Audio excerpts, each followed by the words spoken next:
I was curious if I could notice a difference in video quality between softwares that do deinterlacing.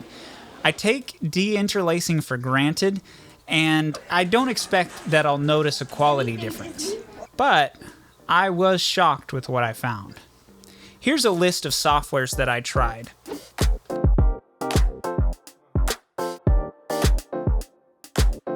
While the Windows apps were capable of deinterlacing the file while I watched it, they were not capable of saving a deinterlaced copy of that video file.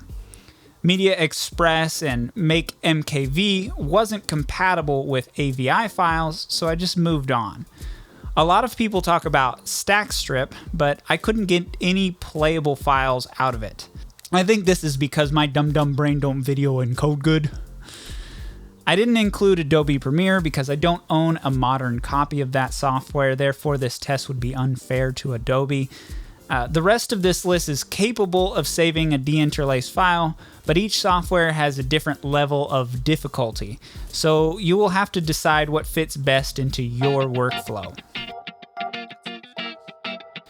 Let's talk about performance. Some of these softwares take advantage of GPUs and some are CPU only. If you're a purist that doesn't care how long it takes and you just want to use your CPU, more power to you.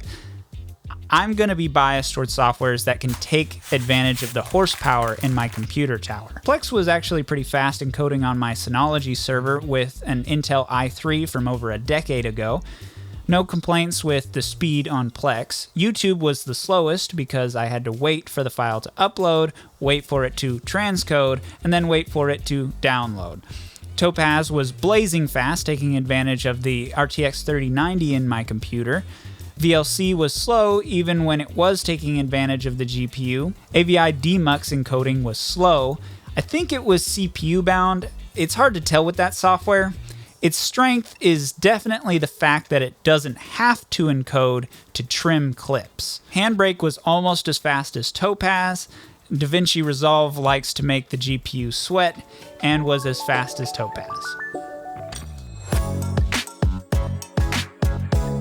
Moving on to my workflow, I included Plex out of curiosity. There's no way you could fit Plex into an efficient workflow. It's not designed for video production. I uploaded to YouTube and downloaded that file. It's simple, requires no expertise or software. However, it takes a very long time for each file to upload and process. Topaz Labs was easy to navigate, had plenty of options, and it made it easy to preview your file before committing to encode the entire file. Topaz was by far the easiest software to work with. VLC was the second most annoying software to work with. While it had plenty of options, they aren't organized in a way that is easy to navigate. The files that come out of VLC are stretched aspect ratio and don't play back correctly, flashing black screen. I tried rendering through VLC a dozen times with different settings, but eventually I just gave up. I really wanted AVI Demux to be the best. AVI Demux has a special superpower that none of the other softwares have. You can cut slices out of the video without needing to encode those clips. Very handy when pulling footage off of old Hi8 tapes. Obviously, when you deinterlace, you will have to re-encode the video. I was surprised at how annoying the software is to use. It has tons of capabilities, but a lot of them are hidden behind presets. So if you want to customize your settings, you can do so, but when you encode the video, your settings just sometimes don't apply. This made AV Demux a solid no for me because I don't want to waste time and electricity to find out hours later that the boxes I ticked didn't actually apply to the encode. Very unreliable and impossible to trust this software. It's a bit of a single-purpose software. You can set beginning and end and then export that clip without having to re-encode, which is amazing, but one-trick pony. Handbrake was a bit of a learning curve, and I'll admit that I was frustrated at first. But now that I've learned how to use Handbrake, it's one of my favorites. Once you know what you want and save it as a preset, it's simple to batch encode hundreds of files while you do something else. Handbrake fits into my workflow the best, for sure. DaVinci Resolve is my ride or die.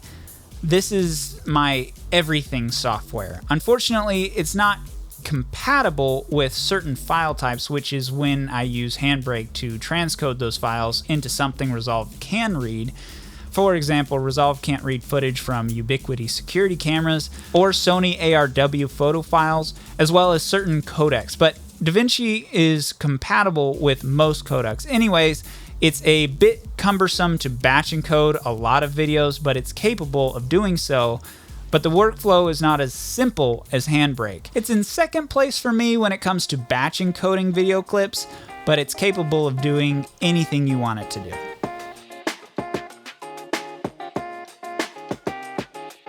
Now comes the part that we're all here for. Which software retains the best video quality while deinterlacing? Let's take a look at where we are in the brackets. YouTube video compression looks like garbage. Let's throw that out. Plex is very soft. We are talking about really low resolution, but I think we can do better. VLC quality is just all over the place with random flashing black frames. This software is very unreliable and, in my opinion, unusable. Topaz Labs is soft and mushy. Not really what I want to see, but the AI does this weird sharpening on certain objects that it recognizes, like faces. It's uncanny, and as someone's face gets partially covered, their face becomes more soft and mushy. Then, when it's fully revealed, it snaps back to being sharp. It's almost nauseating. AVI Demux was interesting because it has the softness of low resolution, but it seems to add some sort of sharpening filter or maybe a contrast filter to make some edges look crisper. It's not bad. Handbrake looks like it retained the sharpness of the original footage really well. It only applied a little bit of a noise reduction filter, which made the footage look slightly softer, but overall Handbrake did an excellent job retaining the nostalgia and the look of the original footage. And that's my goal for deinterlacing. I just want it to look as much like the original footage as possible, and that brings me to DaVinci Resolve. DaVinci Resolve did the best job retaining the original footage look. It even retained the digital noise, which you may prefer the look from Handbrake, softening the digital noise from the original footage. I think in regards to retaining as much of the original image as possible, DaVinci Resolve did the best job. I can denoise the image later if I want to. For now, my goal is only to deinterlace while retaining as much of the original quality as possible. I award the deinterlacing crown to DaVinci Resolve. Which software is your favorite?